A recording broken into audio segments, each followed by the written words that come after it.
Assalamualaikum warahmatullahi wabarakatuh. Alhamdulillah, wassalatu wassalamu ala rasulillah wa ala alihi wa sahbihi wa mawalah. Nusalli wa nusallim ala sayyidina Muhammadin wa ala alihi wa sahbihi ajma'in wa ba'd. Para kaum muslimin muslimat yang saya cintai karena Allah subhanahu wa ta'ala, alhamdulillah kita masih menikmati bersama ayat-ayat dan hadis kaitan dengan besarnya derajat kesabaran itu sendiri. Ibnu Qayyim al-Jauziyah menyebutkan bahwa derajat yang pertama dari derajat sabar itu adalah as-sabru 'ala ta'ah. Bagaimana seorang mukmin diuji oleh Allah Subhanahu wa taala dengan ujian ketaatan berupa perintah. Dan itu hanya bisa dijawab dengan sabar. Makanya Allah Subhanahu wa taala berfirman, A'udzubillahi minasyaitonir rajim, wasta'inu bis-sabri was-salah. Kata Allah, wasta'inu bis-sabri was-salah. Jadikanlah sabar dan salat itu sebagai penolong dirimu. Karena ketaatan melaksanakan perintah Allah Subhanahu wa taala tidak bisa terlaksana kalau tidak punya sifat sabar itu sendiri. Coba kalau kita lihat salah satu sejarah yang Allah abadikan di dalam banyak ayat, kemudian melalui lisan Rasulullah SAW dan ditulis oleh mereka para mu'arrikh, para ahli tarikh, di antara syariat Allah Subhanahu wa taala yang paling tinggi derajatnya dan tidak bisa dikalahkan oleh haji dan umroh, yaitu jihad fisabilillah. Ketika Allah Subhanahu wa taala perintahkan Rasulullah SAW untuk berangkat menghadapi musuh-musuh Allah Subhanahu wa taala yang tidak bisa mengenal dengan bahasa dakwah, bahasa lisan, kemudian Rasul diperintahkan untuk mengangkat senjata, berjihad fisabilillah, berjihad di jalan Allah Subhanahu wa taala di perang Tabuk. Perang yang sangat menguras pikiran, menguji adrenalin, terlebih menguji iman. Karena ketika itu pada masa paceklik, ketika itu pada masa banyak keterbatasan. Tapi kemudian Rasulullah SAW memobilisasi massa untuk berangkat ke Tabuk. Maka ketika itu Allah Subhanahu wa taala hadirkan orang yang terbaik setelah Rasulullah, sebagaimana dalam riwayat Bukhari dikatakan oleh Ali bin Abi Thalib, afdalun nas ba'da Rasulillah sallallahu alaihi wasallam Abu Bakrin wa Umar. Manusia yang paling soleh setelah Rasulullah SAW adalah Abu Bakar dan Umar. Abu Bakar inilah dan Umar inilah memberikan contoh terbaik dalam memenuhi panggilan Allah Subhanahu wa taala dengan penuh kesabaran, memenuhi ketaatan kepada Allah Subhanahu wa taala dalam perang Tabuk. Ketika itu Umar bin Khattab radhiyallahu anhu, sebelum beliau menyerahkan 200 ekor kuda perangnya, padahal teman-teman semuanya, satu ekor kuda perang itu saya ketika bertanya, itu harganya ada yang 800 juta satu ekor. Itu kalau dikalikan dengan 200 ekor, sekian. Masya Allah. Berarti Umar ini kaya. Kemudian belum lagi sekian dinarnya. Belum lagi ukiyahnya, peraknya. Tapi sebelum beliau menyerahkan semuanya itu kepada Rasulullah SAW untuk perang Tabuk di jalan Allah Subhanahu wa taala, beliau dengan lirih bertanya kepada Nabi, "Ya Rasulullah, apakah Abu Bakar sudah bersedekah untuk Tabuk?" "Oh sudah. Sabakoka Abu Bakrin." "Kamu sudah didahului oleh Abu Bakar." "Berapa wahai Rasulullah?" "Jami'a amwalihi." Kata Abu Bakar, seluruh hartanya. Sampai aku bertanya kepada Abu Bakar, "Ma tarokta li ahlika ya Abu Bakrin?" Nabi bertanya, "Apa yang engkau tinggalkan untuk keluargamu?" Kemudian Abu Bakar menjawab, "Astaudi'uhumullah alladzi la tadi'u wada'imuhu." Aku titipkan seluruh keluargaku wahai Rasulullah kepada Allah, zat yang tidak pernah menyia-nyiakan barang titipannya. Sehingga Umar bin Khattab mengatakan, "Ma sabaqtu Aba Bakrin fi kulli amrin illa sabaqani." Setiap ada sayembara besar, amal yang besar dalam rangka ketaatan kepada Allah Subhanahu wa taala, ingin aku mendahului Abu Bakar, tapi selalu aku nggak bisa, kata Umar. Abu Bakar selalu mendahuluiku. Masya Allah.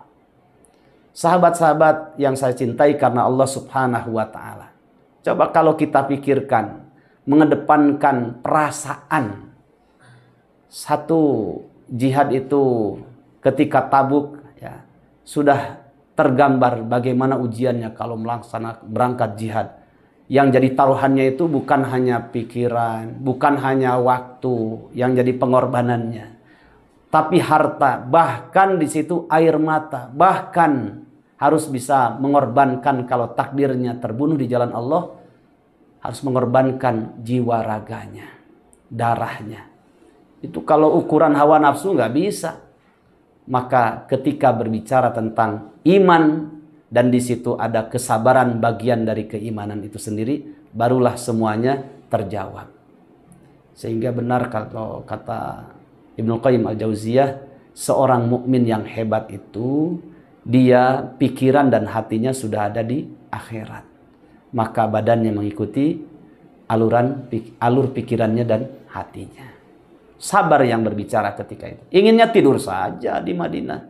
Inginnya bersama-sama dengan keluarganya. Bahkan dalam perang Tabuk, ada salah satu kisah di pojokan ya, riwayat, namanya Abu Al-Haythamah. Dia tidak pernah absen dalam setiap arena jihadnya. Peluang amal besar jihad fisabilillah, tidak pernah absen. Tapi ketika Tabuk, Rasulullah, saya ingin duduk-duduk saja bersama keluarga saya, bersama istri-istrinya. Tapi kemudian ketika itu Nabi membiarkannya. Karena ilmu sudah sampai kepada Abu Al-Haythamah. Kemudian setelah itu para sahabat pada berangkat semuanya ke Tabuk.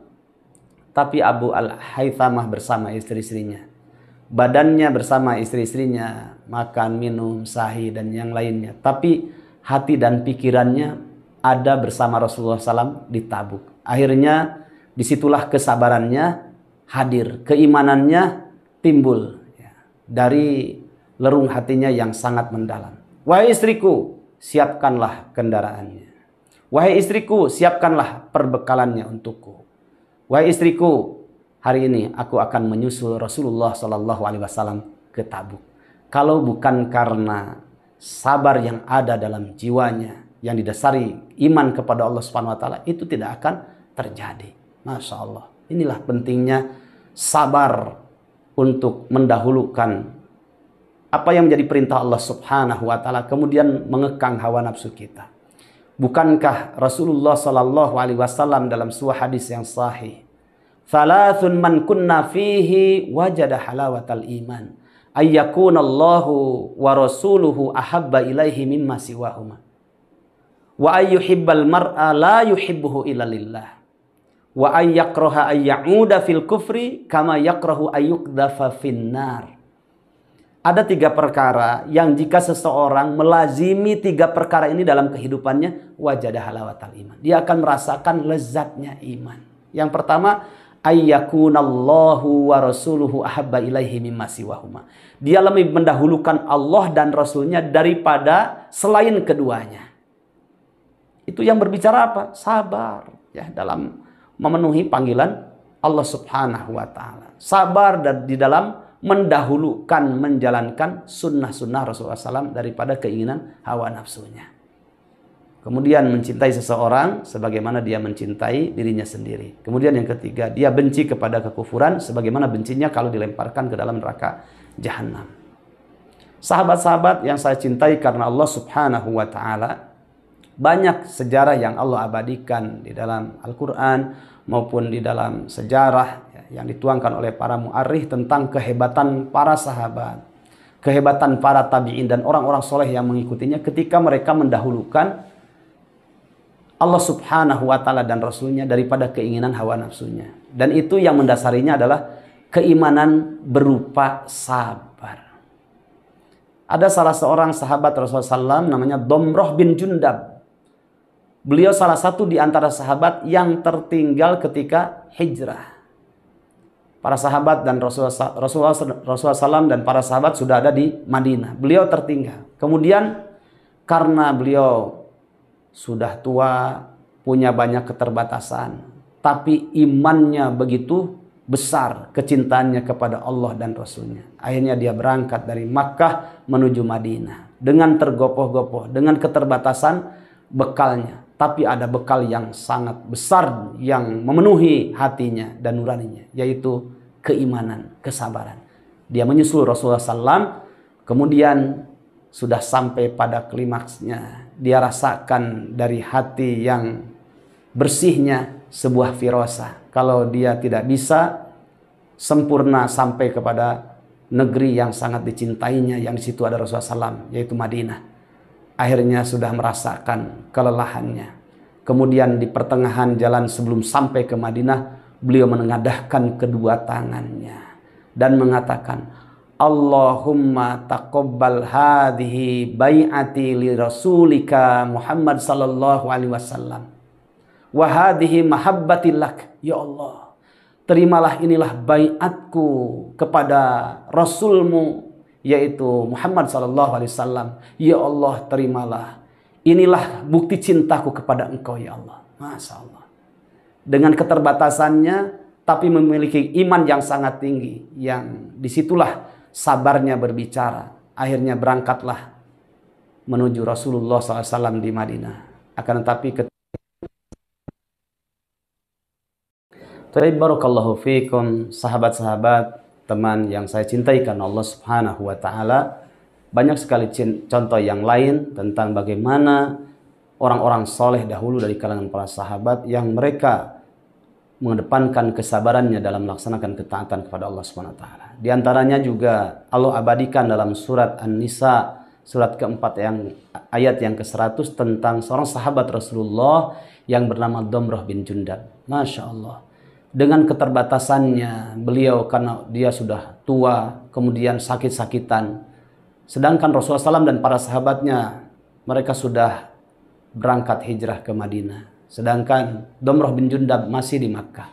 Kemudian beliau dengan bekal yang terbatas, akan tetapi memiliki bekal yang jauh lebih besar, yaitu keimanan, kesabaran yang ada dalam hatinya. Akhirnya beliau berangkatlah dari Mekah menuju Madinah dengan penuh kecintaan kepada Allah, kecintaan kepada Rasulnya, kemudian berangkat. Akan tetapi takdir Allah Subhanahu wa taala berkata lain. Sebelum sampai di Madinah, masih di pertengahan antara Makkah dan Madinah, beliau sudah merasakan kelelahan yang sangat menguji jiwanya. Akhirnya beliau menengadahkan kedua tangannya dan mengatakan, Allahumma taqabbal hadhihi mahabbati lak, ya Allah. Terimalah inilah bukti cintaku kepada Engkau, ya Allah.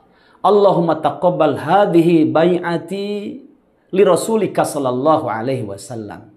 Muhammad sallallahu alaihi wasallam. Ya Allah, terimalah inilah bukti janji setiaku kepada Rasulmu Muhammad sallallahu alaihi wasallam. Kemudian setelah itu beliau mengucapkan la ilaha illallah dan beliau dipisahkan oleh Allah Subhanahu wa taala ruh dari jasadnya. Beliau wafat ketika itu. Maka Allah Subhanahu wa taala sampaikan bukti cintanya, diabadikan dalam surat An-Nisa ayat yang ke-100 itu.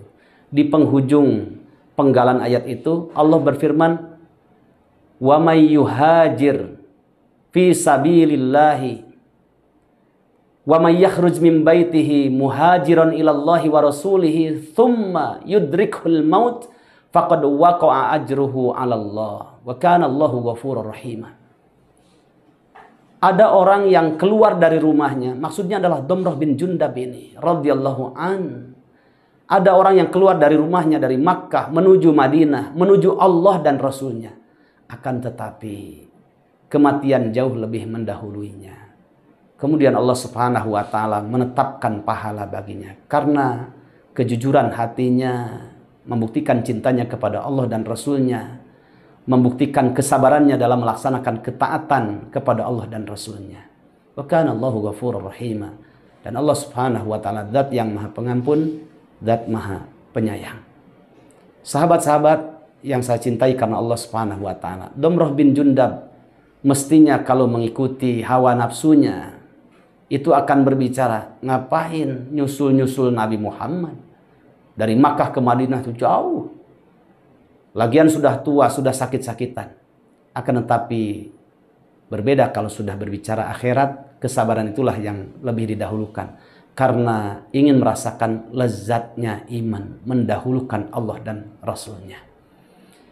Sahabat-sahabat teman yang saya cintai karena Allah Subhanahu wa taala. Semoga sisa-sisa hidup kita sampai kita bertemu dengan Allah Subhanahu wa taala benar-benar diberikan kekuatan berupa kesabaran di dalam melaksanakan perintah Allah Subhanahu wa taala dan kesabaran di dalam menapai jejak apa yang pernah dicontohkan oleh Rasulullah sallallahu alaihi wasallam. Kesabaran dalam ketaatan itulah yang akan menjawab dan meninggikan derajat kita di sisi Allah Subhanahu wa taala. Barakallahu fiikum. Assalamualaikum warahmatullahi wabarakatuh.